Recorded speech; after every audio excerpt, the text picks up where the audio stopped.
la gauche.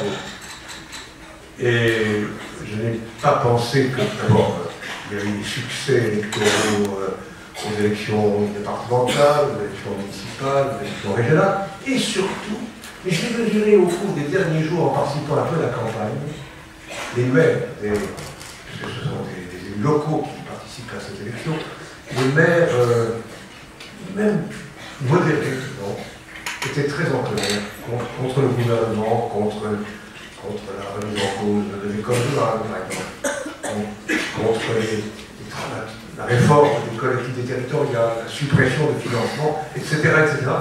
Et ça montre quelque chose qui est très intéressant, je trouve, sur le plan de la politique, du mouvement de la société. Même quand vous avez un système juridico-institutionnel rigide, bien verrouillé, s'il y a un mouvement ou un flot de protestation ou de colère, ça fait craquer les digues ou les verrous. Justement, vous avez dit que le Sénat était une anomalie mondiale. Maintenant que la gauche est majoritaire, vous avez un peu changé d'avis, non? Ce que j'ai dit, j'ai dit ça. Vous avez dit ça, enfin, je persiste à penser, oui. Pourquoi? Je ne veux pas quand même vous ennuyer avec des questions purement institutionnelles. Pourquoi? Parce qu'une deuxième chambre n'a de sens que dans le cas où vous avez un régime fédéral, c'est-à-dire, par exemple, les États-Unis ou l'Allemagne, un pays dans lequel vous avez des États autonomes, relativement autonomes, qui composent la nation et l'État. Donc la deuxième chambre est destinée à représenter les États, et donc à protéger les États contre les abus de la fédération. En Allemagne, ce sont les Länder, et il y a une assemblée, une deuxième assemblée qui s'appelle le Bundesrat, qui représente de manière fidèle les différents Länder aux États-Unis. Bien sûr, le Sénat représente il y a 2 sénateurs par État, quelle que soit leur importance. Donc ça a une légitimité dans un sens. En France, jusqu'à présent, et même encore aujourd'hui, c'est une représentation déformée, défigurée des collectivités locales. Alors, je crois que je serais ultra minoritaire si je disais qu'il faut supprimer cette assemblée, mais en tout cas, même si la gauche a gagné, elle doit absolument, le jour venu, c'est-à-dire peut-être l'année prochaine, profondément changer le mode de scrutin pour qu'il représente mieux, de façon équitable, les différentes collectivités. Vous parliez avant ça d'un mouvement, d'un sursaut des Français qui en ont marre de la politique actuelle du gouvernement et qui, en quelque sorte, en votant à gauche, peut-être vous donne une charge. Est-ce que vous pensez que, la gauche, le PS plus particulièrement, va pouvoir relever le défi? Je dirais que, je ne sais pas si les prévisions peuvent être prises au sérieux, puisque tout à l'heure je vous ai dit que moi je n'aurais jamais imaginé qu'un jour le Sénat changerait de majorité. Bon, mon nez le dit, mais bon, c'est une intuition que c'est une analyse, je ne sais pas quels sont mes souhaits, on pourra peut-être en parler. Je crois que les conditions sont réunies pour qu'il y ait une alternance au mois de mai prochain. L'alternance, c'est encore quelque chose, mais est-ce que vous pensez que la gauche va pouvoir se fédérer et diriger notre pays convenablement et répondre aux attentes des Français? Convenablement, c'est tout à l'heure. Mais en tout cas, je pense que après 10 ans d'une même majorité, la volonté populaire est assez forte d'un changement, je peux vous le dire par les contacts que j'ai chaque jour, nous-mêmes avec les citoyens.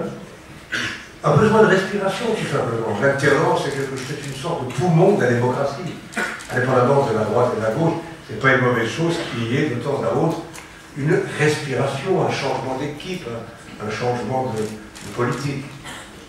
Et par ailleurs, je n'ai pas envie de faire trop de politique ici, mais je crois que l'actuel président, qui est un homme dont les qualités sont grandes, je ne suis pas de ceux qui le sous-estiment. Je n'ai contre lui aucun grief personnel. C'est un homme énergique, c'est un homme courageux, c'est un homme intelligent. Mais il est son premier ennemi. il n'a pas poussé jusqu'au bout les bonnes idées qu'il y a eu parfois sur l'environnement, sur les institutions, sur toute une série de sujets. Et je crois qu'il a réussi à fédérer contre lui toute une série de gens. Pas seulement de gauche, mais des gens venant de tous les univers professionnels. Voilà. On reviendra tout à l'heure sur le gouvernement actuel, mais vous parliez tout à l'heure de la gauche, donc forcément ça nous fait penser aux primaires socialistes. Donc tout d'abord, monsieur Lang, comment en est-on arrivé à ce système de primaire, sachant que lors de la dernière victoire de la gauche au présidentiel, c'était tout naturellement que le candidat François Mitterrand avait émergé? Mais c'est une autre situation historique, évidemment. François Mitterrand, ça c'est l'histoire, vous n'avez pas connu, vous n'avez pas vécu, mais François Mitterrand a été, si je peux dire en quelques mots, le constructeur ou le bâtisseur du nouveau Parti socialiste, du Parti socialiste. Donc, son combat faisait corps avec le Parti socialiste, et il était le leader naturel, légitime, et reconnu comme tel, mais néanmoins parfois aussi contesté. Et Michel Rocard a été son principal adversaire. Et à la suite d'un congrès qui s'est tenu 1 an avant les élections à Metz, François Mitterrand a gagné ce congrès, et tout naturellement il est devenu le candidat. Actuellement c'est un peu différent, si on en est arrivé justement aux primaires, c'est pas qu'au fond, il y a plusieurs courants. Au PS, on n'arrive pas forcément à se mettre d'accord, parce que c'est aussi une des seules primaires au monde qu'on fait, enfin au monde, en tout cas en Europe, qu'on fait après avoir choisi le programme. On choisit le programme, on l'entérine, et après on choisit le candidat. C'est une manière, en fait, on ne sait pas trop où se positionner, il n'y a pas vraiment personne qui regroupe tout le monde ou qui a le charisme de Mitterrand.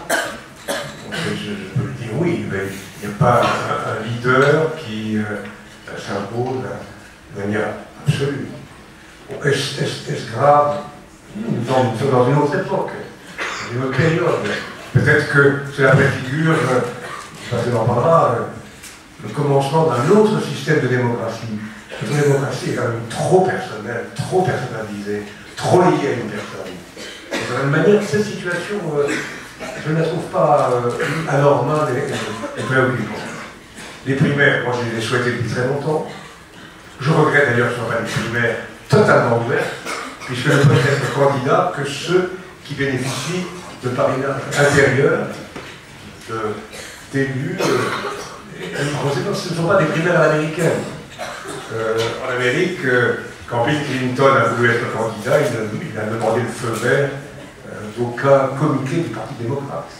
Idem pour Obama. En France, les candidats sont des candidats qui appartiennent à des courants. C'est tout de même une limite à de véritables primaires. Justement, ces primaires-là en France, telles qu'elles sont faites, est-ce que vous les approuvez? Je les approuve d'autant plus que je les ai préconisées tout seul, si j'ose dire, voici une dizaine d'années. Donc je pense que c'est le moins mauvais système de sélection que nous avons. Les points améliorés peut-être? À part ce que nous avons amélioré, c'est en les rendant totalement ouverts. Tout socialiste devrait pouvoir être candidat. Ça ne rend pas le problème de la personne. On se pose si, parce qu'un jour, vous aurez une femme ou un homme de grand talent qui surgira et contre toute attente. Je répète, tel un Bill Clinton ou un Obama. Et vous voyez déjà tous les conflits qu'il y a. D'ailleurs, vous avez appelé au calme, vous, entre les candidats. Comment ça se passerait s'il y avait d'autant plus de candidats?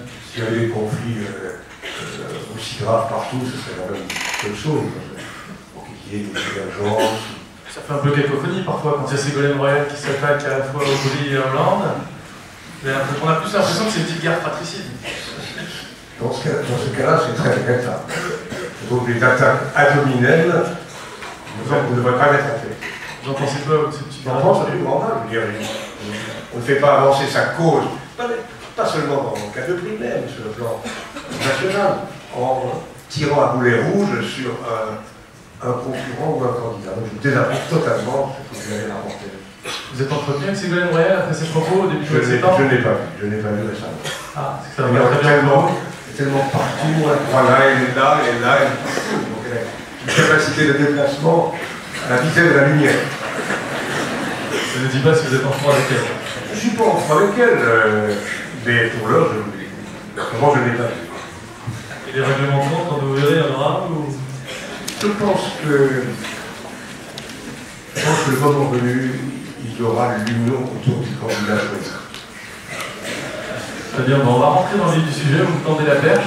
La semaine dernière, au Grand Journal, vous disiez qu'il ne restait plus que 2 candidats en fait. Martine Aubry d'un côté, François Hollande de l'autre.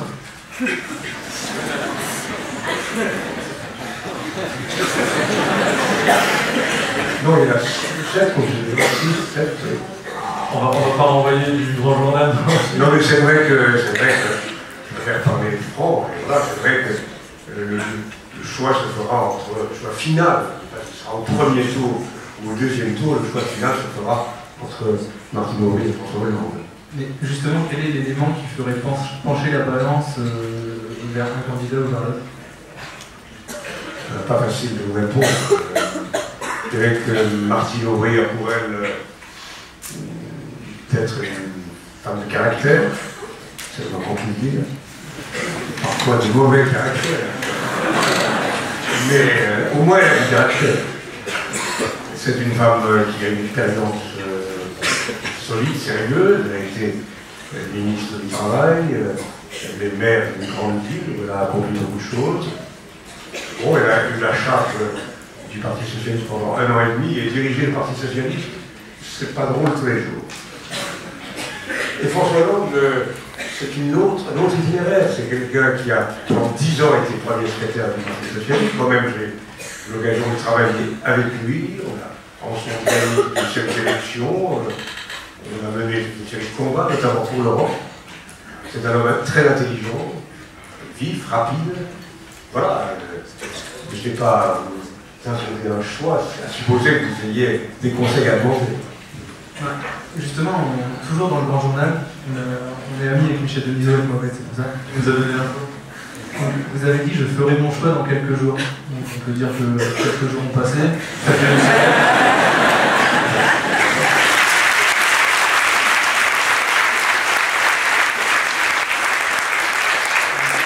Vous avez vu, on est entre nous là, il n'y a pas grand monde, on est vraiment amis. Si vous nous donnez l'info, ça restera ici. Si vous avez une petite révélation de ce qui se passe à Grenoble, reste à Grenoble. Je vais le cracher, mais on ne crachera pas. Vous avez un bon avenir devant vous. Disons que je suis exprimé pas seulement chez Denisot, mais ce matin à France Inter. Et il y a un point pour moi, d'ailleurs on y reviendra, on évoque des questions d'éducation.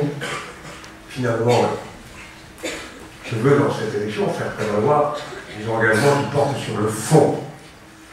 Pour moi, l'école, c'est la première priorité. Je dirais même c'est la seconde, la troisième, c'est la priorité. Dans ce cas-là, c'est Hollande. En effet, disons, pour le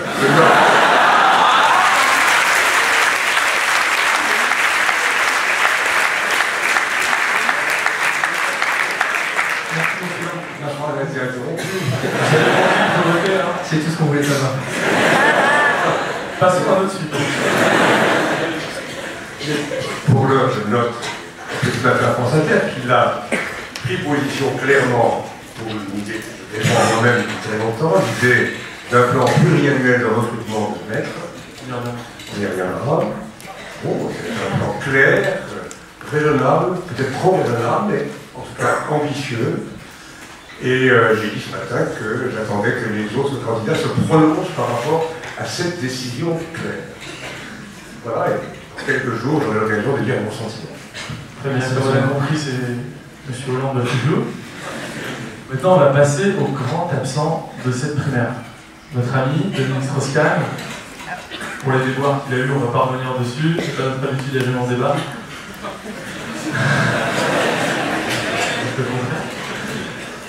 Est-ce que vous pensez, très sincèrement, que Dominique Strauss-Kahn a encore de l'avenir sur le champ politique, que ce soit sur le plan national, international? Qu'est-ce que vous en pensez? Je réponds à votre question, oui. Oui, parce que je regarde vraiment les faits. La justice américaine, dans le volet pénal, l'a libéré de toutes les charges qui étaient prononcées contre lui. Il y a une procédure en cours en France, je ne vais pas me mêler de la justice actuelle, c'est une question en cours. J'ai mon intuition, je n'ai pas à peser sur le débat juridictionnel, j'ai confiance. J'ai confiance parce que, bon, chacun a son témoignage ici. Nous avons été collègues tous les deux à la faculté de droit de Nancy. J'étais professeur de droit, il était jeune professeur d'économie, et nous avons enseigné pendant plusieurs années parallèlement. Je l'ai retrouvé ensuite à l'université de Nanterre. C'est quelqu'un que je connais assez bien. On ne connaît pas toujours parfaitement quelqu'un, mais je peux dire que, indépendamment de ses qualités d'intelligence et de sa culture, notamment économique, c'est un homme qui est totalement étranger à la culture de la violence. Donc voilà mon témoignage. Pour moi, Dominique Strauss-Kahn, tel que je le connais, est un homme qui est incapable d'un acte de violence. À l'égard d'un homme, à l'égard d'une femme, à l'égard de qui que ce soit. Donc, c'est mon intuition, c'est ma conviction, et c'est pourquoi, dès la première minute, je l'ai défendu, et je signe et je persiste. Au-delà de la violence physique, il y a quand même une violence morale. Certaines femmes, certaines associations féministes et autres trouvent ça indécent, qu'ils puissent reprendre des fonctions, se exprimer en public. Qu'est-ce que vous leur dites de ça? Écoutez, d'abord, je vais dire une chose, c'est que je suis un militant féministe depuis longtemps. J'ai lutté pour la criminalisation du viol en France, pour que le viol soit reconnu comme un crime sur le plan pénal. Je ne suis pas carré au sein du Parti Socialiste lorsque j'avais la charge d'élaborer le projet sur la démocratie pour vraiment la parité homme-femme. J'ai participé à la conférence mondiale des droits des femmes à Pékin aussi quelques années. Bref, toute atteinte au droit humain n'aurait plus. D'ailleurs, la seule raison de mon entrée dans la vie civique et dans la vie politique, c'est le respect des droits. Je me suis engagé quand j'étais au lycée, à 16 ans, c'était la guerre d'Algérie, je n'acceptais pas l'atteinte à la liberté de la presse, je n'acceptais pas les humiliations qu'on infligeait à l'époque des guerres coloniales, etc. Donc, pour moi, la défense des droits doit être totale, sans limite. Alors, il y a des mouvements féministes, il n'y a pas un seul mouvement. Il y a des courants différents. Et j'entends bien ce que certains disent aujourd'hui. Je dois dire que j'ai lu par exemple un papier de Gisèle Halimi, qui a été d'ailleurs députée d'Isère en 8 ans. Je suis en désaccord total avec elle. Par contre, une femme comme Elisabeth Badinter, qui est une féministe qui a mené longtemps et qui continue avec le combat pour les droits des femmes, a dit très clairement, on ne peut pas, sous prétexte de défendre les droits des femmes, accepter que les droits d'une autre personne soient violés. Je veux dire par là que, dans la mesure où on n'était pas présent à New York, au nom de quoi faudrait-il que Strauss-Kahn ou un autre soit la victime expiatoire, paye pour tous les hommes qui ont violé des femmes, qui elles-mêmes n'ont pas obtenu que justice leur soit rendue. Ça, c'est une honte. La honte, c'est quand même qu'en France, aujourd'hui encore, il y a beaucoup de femmes qui subissent des violences, qui subissent des atteintes à leur personne, sans qu'il y ait la moindre sanction. Une loi sur les violences faites aux femmes a été adoptée voici 2 ans, elle n'est toujours pas appliquée. Voilà un vrai sujet. Que dit-on des différences de salaire entre les femmes et les hommes? Que dit-on de la quasi-absence? Regardez sur ce Sénat, combien de femmes? Un peu plus. Parce qu'il y a une loi de parité qui fait que maintenant, dans les départements où on est à la proportionnelle, il va y avoir un homme, une femme, un femme. C'est très peu de départements. Donc voilà. En fait, au-delà de ce qui s'est passé dans la chambre, on ne sait pas du tout ce qui s'est passé. Au-delà des actes, l'amalgame est fait, à tort ou à raison, entre ces violences qui sont faites aux femmes et le comportement de DSK. Est-ce que vous pensez qu'il va pouvoir passer au-dessus de tout ça et revenir? Je le pense, oui.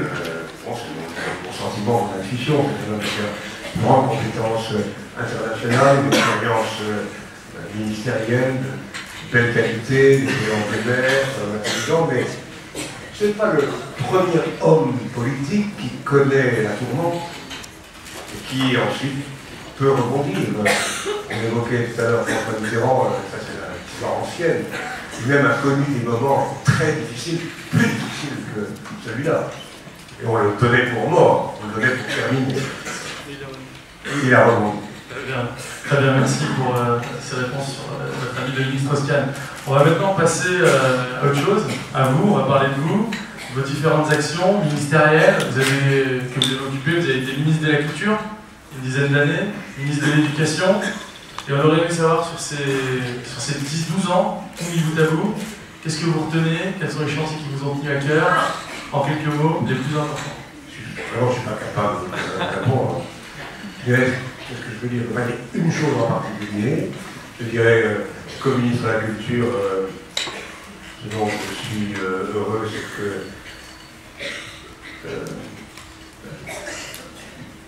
l'idée même de politique publique de la culture soit aujourd'hui considérée comme légitime et normale. Ce n'était pas le cas avant 1981. En 1981, la pensée dominante à droite et aussi à gauche, sauf exception, notamment ici à Grenoble, qui a été avant-garde, avec le maire Dubedou. On considérait que l'argent pour la culture, c'était de l'argent jeté par les fenêtres, que c'était de l'argent alimentant la subversion. Bref, c'était considéré comme impopulaire. Si j'ai une satisfaction, c'est d'avoir contribué à faire que les politiques nationales, les politiques locales incluent la culture comme une chose à prendre au sérieux. Justement, quand vous parlez de ces années à la tête du ministère de la Culture, souvent le nom de François Mitterrand revient. Quel était votre réel lien et votre réelle relation avec le président de l'époque? Pour moi, c'est une bénédiction de la vie que de l'avoir rencontré, que d'avoir réussi surtout à nouer avec lui des relations qui n'étaient pas si évidentes. Il appartenait à une autre génération, sa forme de culture était autre, elle était plus traditionnelle, la mienne était plus contemporaine. Ça a été une approche, je dirais, lente, progressive. Et la confiance progressivement s'est établie, et puis nous avons formé ce que j'aurais appelé une sorte de duo. Nous avions la même volonté, la même ambition, la même détermination, la même obstination. Nous voulions donner au pays une politique de la culture nouvelle et ambitieuse. Et donc, nous étions tellement en harmonie que très souvent, on n'avait pas besoin de se parler. On se comprenait par quelques mots. Alors, on va justement continuer à parler de la culture, car un Mitterrand peut en cacher un autre. Aujourd'hui, c'est Frédéric Mitterrand qui est à la tête du ministère de la Culture. Quel bilan dressez-vous de son action justement au ministère de la Culture? Je me suis toujours interdit de porter une appréciation sur la politique culturelle d'un successeur. Pourtant, vous l'avez fait avec le Chapelle. Pardon. C'est très différent. Vous avez raison de dire ça, c'est peut-être contradictoire et paradoxal. Ma relation au ministère de l'Éducation nationale n'est pas la même. Les moins affectives, c'est-à-dire les moins sentimentales. Et bon, j'ai la chance, le privilège d'être 10 ans ministre de la Culture de François Mitterrand. Donc, jamais je n'ai mis en cause la politique d'un successeur, dont je ne le ferai pas pour Frédéric Mitterrand. Et cela d'autant plus que c'est un ami. L'amitié n'excuse pas tout. Mais je l'aime comme ami, je l'apprécie comme humaniste. Et déjà, au moins, il a cette qualité, ce qui n'est pas si fréquent chez les ministres de la Culture, d'être un homme cultivé, profondément érudit, passionné par ce qu'il fait. Voilà. Pour le reste, je dirais que ce qu'il peut, c'est fait, il le fait dans le cadre d'une politique nationale dont il n'est pas pleinement le maître, c'est l'élité qui décide. D'accord. Et justement, selon vous, quels sont les grands chantiers actuels de la culture et quels sont les points à mettre en avant pour l'avenir? Même si sur Frédéric Mitterrand, on a quand même compris que vous lui trouviez l'excuse d'être dans un gouvernement de droite et l'excuse économique, non? Non, il n'est pas militant de gauche. Il a bien le droit d'appartenir à un gouvernement. De droite? De droite, puisque lui-même n'est pas un homme engagé. Il n'est ni de droite ni de gauche, c'est parce qu'il est au fond politiquement. Et il a bien le droit de ne pas se prononcer pour un camp ou pour un autre. Et donc, selon vous, les grands chantiers de la culture, justement, pour les années à venir? Pour les années à venir, vous voulez dire à venir. Alors je crois que je vais en parler vite. Premièrement, je pense qu'il faut reprendre le chantier que nous avions très largement engagé, en particulier quand j'étais le ministre de l'Éducation nationale entre 2000 et 2002. Les arts et la culture à l'école, c'est vital.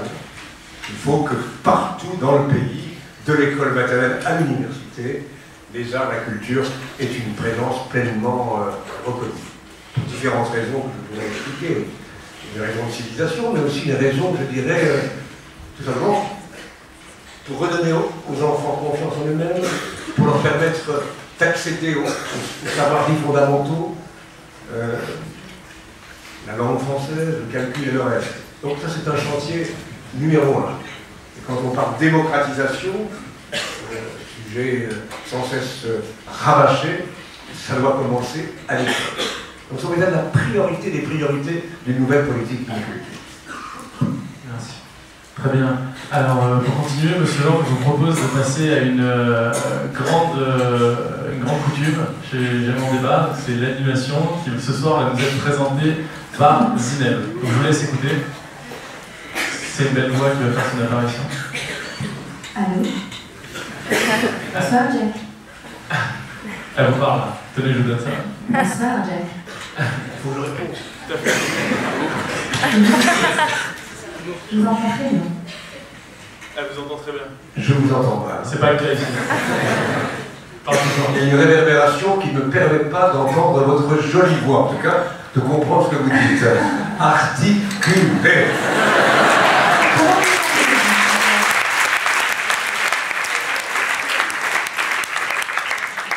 Comment vous sentez-vous, Jack?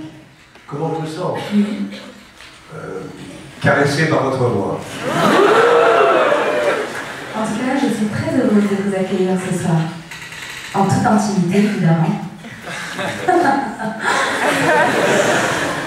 Jack, détendez-vous. Nous allons passer une interview quelque peu osée. Pour cette interview, Monsieur Lang, J'attends,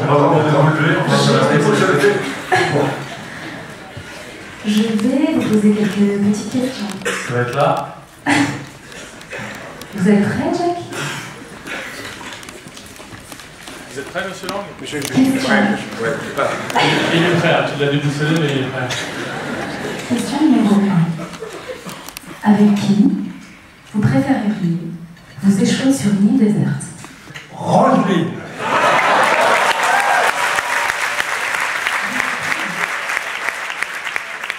On passe à la question numéro 3. Avec qui est-ce que vous prendriez un bain de minuit? Je crois que vous êtes obligé de dire Sarko. Non, la personne de droite. Très très bonne réponse. Question suivante. Avec qui est-ce que vous traverseriez la route 66 en Harley-Davidson?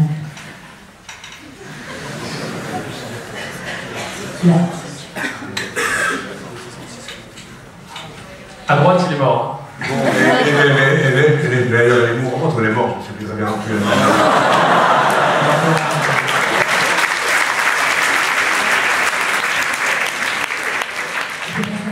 Non, mais ça serait volontiers aller avec elle quand même. À l'époque, elle était vigoureuse. Je vais passer à la question suivante, si vous voulez bien. Qui choisiriez-vous? Rachida, évidemment. Très très bonne réponse. Et enfin, dernière question. Je vous ai gardé la meilleure pour la fin. Pour qui est-ce que vous voteriez aux primaires du Parti Socialiste?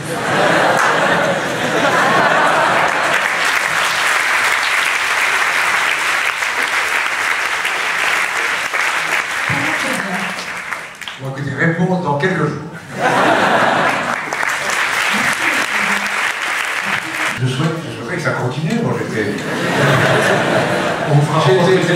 J'étais de plus en plus, si je veux dire, pardon, alléché. Ça se termine sur l'invitation cher quand même. Bon, c'est bien, c'est bien. On va maintenant aborder un sujet qui vous tient à cœur, c'est le sujet de l'éducation nationale. Donc vous avez publié plusieurs ouvrages sur l'école, dont le dernier, Pourquoi ce vandalisme d'État contre l'école. Donc on va d'abord revenir sur le titre, vous parlez vraiment d'un vandalisme d'État, vous ne trouvez pas ce terme un peu fort? On va en envoyer un autre, on va dire cette casse, cette démolition. Pourquoi vandalisme? Parce que depuis 5 ans, ça a commencé déjà en 2002, après le départ de Jospin, et surtout depuis 4 ans et demi. C'est comme une machine qui est mise en route, qui avance inexorablement, qui sur son passage voit les postes, les crédits, emplois et contrats qui ont disparu, donc 15% des effectifs. Alors, on va tomber, tout n'est pas budgétaire, vous avez raison, tout n'est pas emploi, vous avez raison, mais il faut avoir des conséquences pratiques, concrètes. J'en cite une simplement, et celle-là vraiment inacceptable. C'est que depuis 3 ans, 2 ans, on a supprimé l'année de formation pratique des futurs maîtres de l'école. En quoi ça consistait pour tout le monde? Mais si vous voulez, lorsque les étudiants qui avaient obtenu une licence, car on recrutait des professeurs, des futurs professeurs d'école, de collège, de lycée, au niveau de la licence, peut-être au niveau du master, mais la licence doit être considérée comme suffisante, les élèves, les étudiants, suivaient une formation pratique dans les instituts de formation des maîtres, comportant à la fois des enseignements, des stages, etc. 1 an, 1 an et demi. Mais ce qui existe dans toutes les grandes professions de l'administration, mais aussi pour vous-même. Une année de stage, c'est devenu maintenant la normalité. Un stage en France, un stage à l'étranger. Un élève magistrat a la chance de pouvoir vivre au moins une année de stage pratique. Un énarque, au moins une année. Un élève de Sciences Po, au moins une année. Et d'ailleurs au total généralement 2. Les professeurs de l'enseignement primaire ou secondaire sont désormais privés de toute préparation au métier. Et le métier d'enseignant, surtout pour les enfants, c'est une chose qui s'apprend. Moi je suis professeur d'enseignement supérieur, je serais placé dans une école, une petite école, je serais incapable d'apprendre à lire et à écrire un enfant. Je serais incapable de lui apprendre à calculer. Donc je trouve que c'est gravissime d'avoir. Aujourd'hui, vous avez des jeunes maîtres qui ont été recrutés, qui sont pompés souvent, qui parfois même ont dû se payer des cours de préparation pour affronter leur classe de collège ou leur classe de CP, etc. D'ailleurs, je peux vous dire que même à droite, aujourd'hui, on considère que c'est une immense connerie qui a été faite, une immense faute qui a été faite, et il faudra absolument l'année prochaine réparer cette faute. Ma proposition, c'est d'ailleurs, pas de revenir en arrière, mais de créer une sorte d'institut supérieur ou d'école nationale supérieure de formation pratique des maîtres, en essayant de s'inspirer des meilleures méthodes françaises et étrangères. Quelles seraient justement les grandes caractéristiques de cette école supérieure des maîtres? Je crois qu'il faut en effet, les instituts de formation des maîtres antérieurement ont été critiqués parfois à juste titre, parce qu'ils étaient souvent trop théoriques, trop universitaires. Mais on a aggravé les choses, puisque aujourd'hui on demande que les futurs professeurs aient un master, en quoi un master en philosophie, ou un master en sciences physiques, ou un master en biologie, vous prépare à apprendre à écrire, à lire un enfant. En rien. Donc il faut que cet institut donne une formation à la fois intellectuelle et pratique. Et aussi psychologique. C'est pas facile, surtout aujourd'hui, enseigner aujourd'hui à des enfants ou à des adolescents, c'est un métier très dur, qui réclame une maîtrise, et pas seulement une connaissance scientifique, mais aussi une connaissance de l'enfant, une connaissance de l'adolescent. C'est devenu un métier à risque, donc un métier difficile pour lequel il faut se préparer. C'est un beau métier, mais difficile. Vous abordez aussi dans votre ouvrage, que d'ailleurs je recommande à tout le monde, qui se lit très bien, 124 pages, Et vous abordez justement le problème des contenus. Vous dites que les contenus ont été vidés de leur substance. Oui, disons que c'est très technique, mais non, c'est au-delà de c'est une conception de la politique qui pour moi est en cause. Je crois que le ministre qui a eu la charge de ces changements est un homme cultivé et intelligent, il s'appelle Xavier Darcos.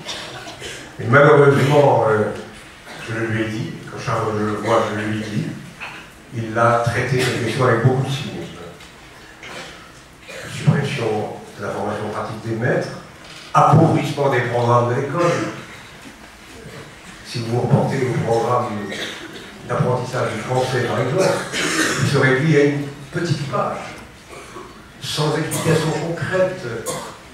Et ce programme officiel renvoie aux livres édités par les éditeurs privés. Bon, c'est une absurdité, c'est un appauvrissement. Sur Xavier Darcos et Luc Châtel, vos mots sont assez durs, je vais vous citez vous-même Marc Ferraud. Puisque tu ne pourras jamais égaler l'œuvre de Rome, détruis-la pour triompher par la force du génie qui te manque. Il ne manque pas d'intelligence, ni l'un ni l'autre. Darcos a mené une politique que je considère comme une politique cynique, une politique faite de destruction. Luc Châtel n'a fait que continuer. Lui, il a une autre particularité que j'envie de cette manière. Il pourrait vendre du sable dans le désert. C'est un enfumeur mais de première classe. Qu'est-ce que vous lui remercieriez? Il est fantastique cet après-midi, j'ai écouté à l'Assemblée, avant de vous rejoindre. Il raconte des histoires, à dormir debout, il invente des chiffres, avec un aplomb, avec... Je vous dire que j'admire même cette façon de faire. Ah non, il faut donner l'Oscar ou le César du ministre le plus prestidigitateur. Ça fait.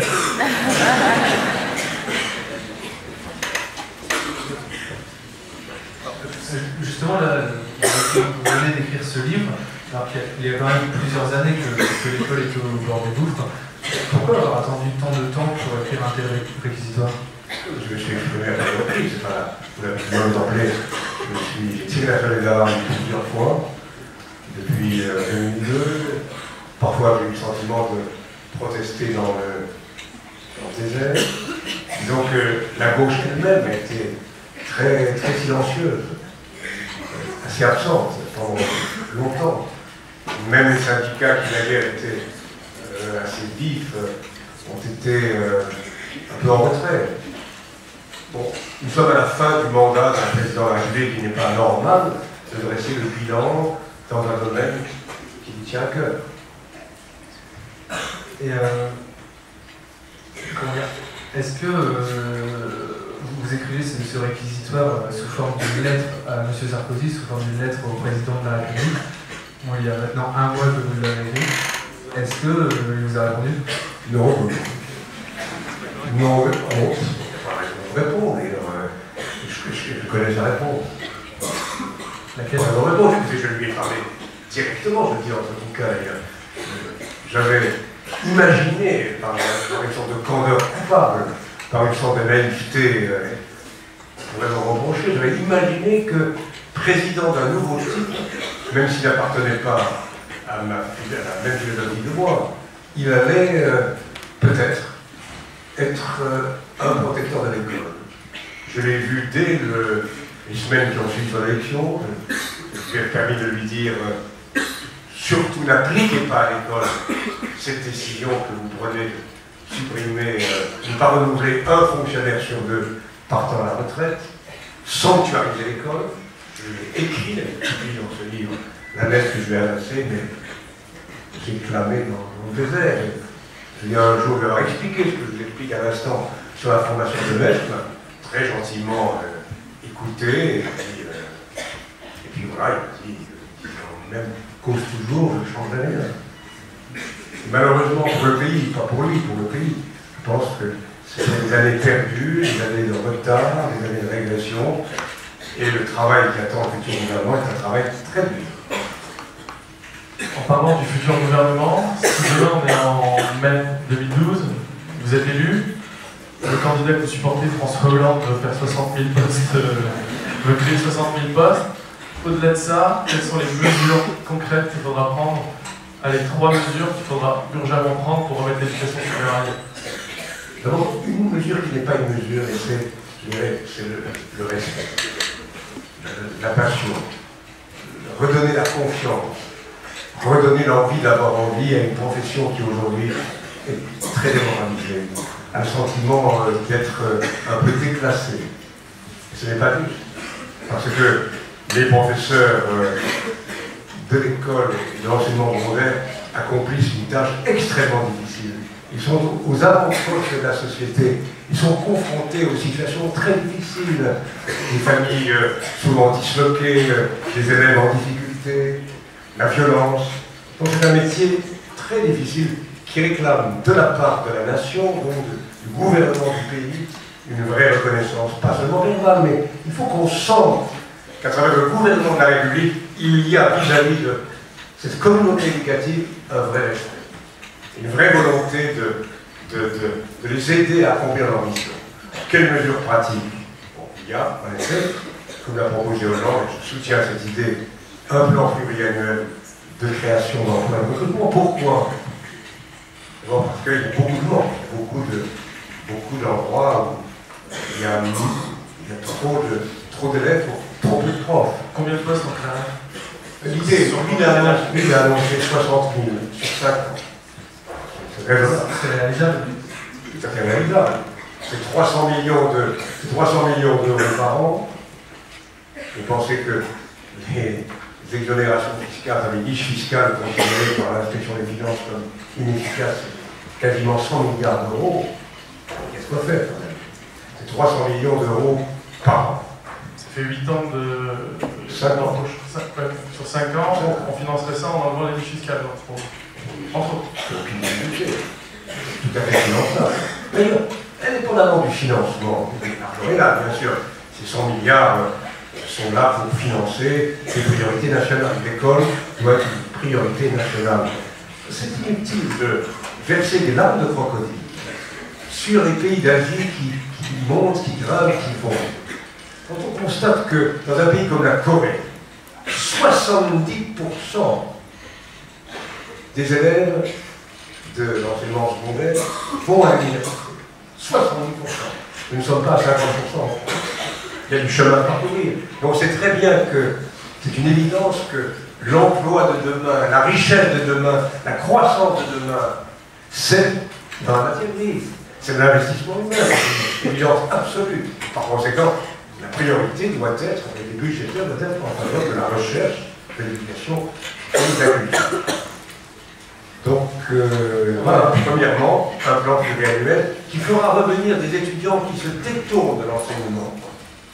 Parce qu'ils sentent que c'est un long parcours, un long chemin, c'est un chemin de croix aujourd'hui pour devenir professeur. Crise des vocations. Pas de crise des vocations. Découragement par le petit nombre de postes, par les incertitudes, par l'absence de considération pour les professeurs, etc., etc.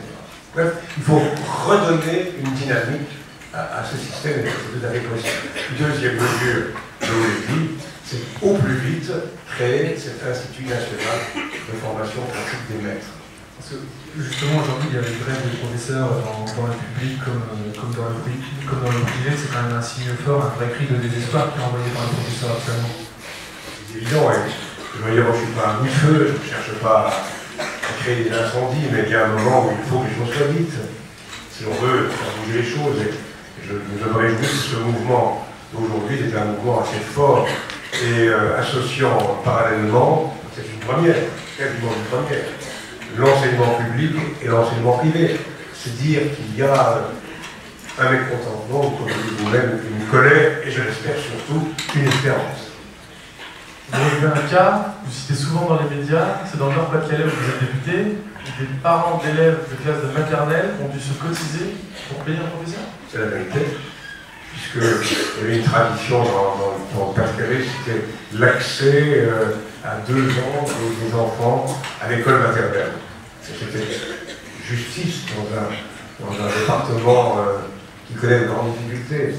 Comme la suppression des postes fait qu'aujourd'hui, on ne peut plus accéder à 2 ans, parfois même difficilement à 3 ans, à l'école maternelle, des parents. En effet, ce sont dans plusieurs communes cotisés pour payer un professeur, un instituteur. On a bien compris que l'éducation nationale, c'est vraiment un sujet qui vous tenait à cœur. On va se projeter un petit peu en avant. Imaginons on est en 2012, votre ami François Hollande est élu. Ou Martine Aubry, ou François Hollande. Est-ce que vous accepteriez un portefeuille ministériel à l'éducation nationale? Vous savez, ce genre de question, vous avez le droit de la poser, mais elle ne se pose pas. Je ne me la pose pas. Votre frère, vous avez le droit de la poser, mais pour chaque chose en son temps, pour je vais me bagarrer pour que notre candidat soit élu, et puis on verra après. Une fois qu'il sera élu, vous serez activement présent pour la rédaction de ce qui va se faire à l'éducation. Même si vous n'êtes pas ministre, on doit savoir si vous allez être ministre ou pas. Mais vous ne voulez pas nous le dire aussi ce soir, d'être dur avec eux. Comment vous allez contribuer à faire avancer le projet socialiste? Vous faire de très bonnes choses, vous-même, beaucoup d'entre vous, les associations que vous animez ici, etc. Il y a beaucoup de choses en être ministre. C'est même pas l'alpha et l'oméga de l'action publique. On peut faire beaucoup de choses. Je l'ai montré dans ma vie, à Nancy ou ailleurs. On peut déplacer les montagnes sans pour autant être ministre. Pour finir, merci. Pour finir, et avant de passer aux questions du public, qui est nombreux ce soir, je crois que vous avez entendu que Eva Joly voulait supprimer les écoles de commerce. Nous, enfin les écoles supérieures, les grandes écoles, nous, ça nous fait un peu peur. En même temps, c'est quand même sympa ces petites soirées qu'on se fait ensemble à discuter.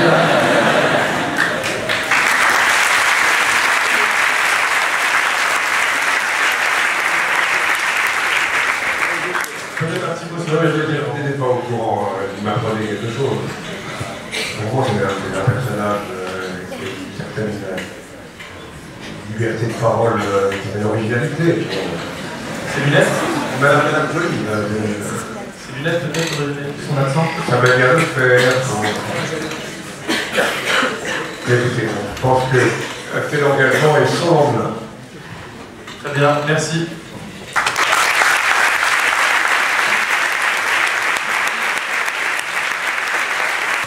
On vous laisse le temps de parler. Alors, c'est déjà parti. Donc c'est parti et c'est vite arrivé. Donc je dirais vraiment un mot, c'est le mot qui est en moi et qui j'espère est en vous, un mot qui résume d'une certaine manière toute la beauté de la vie. C'est le mot aimer. A-I-M-E.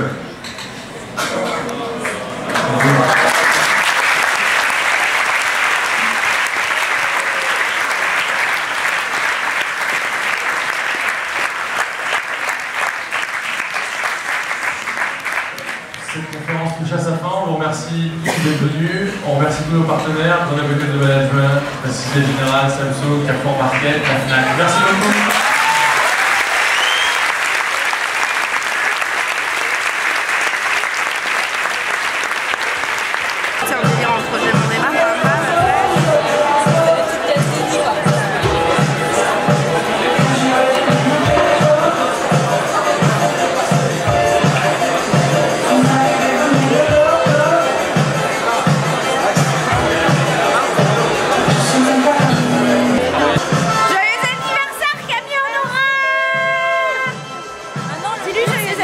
Joyeux anniversaire avec Jack Lang. Un petit mot sur cette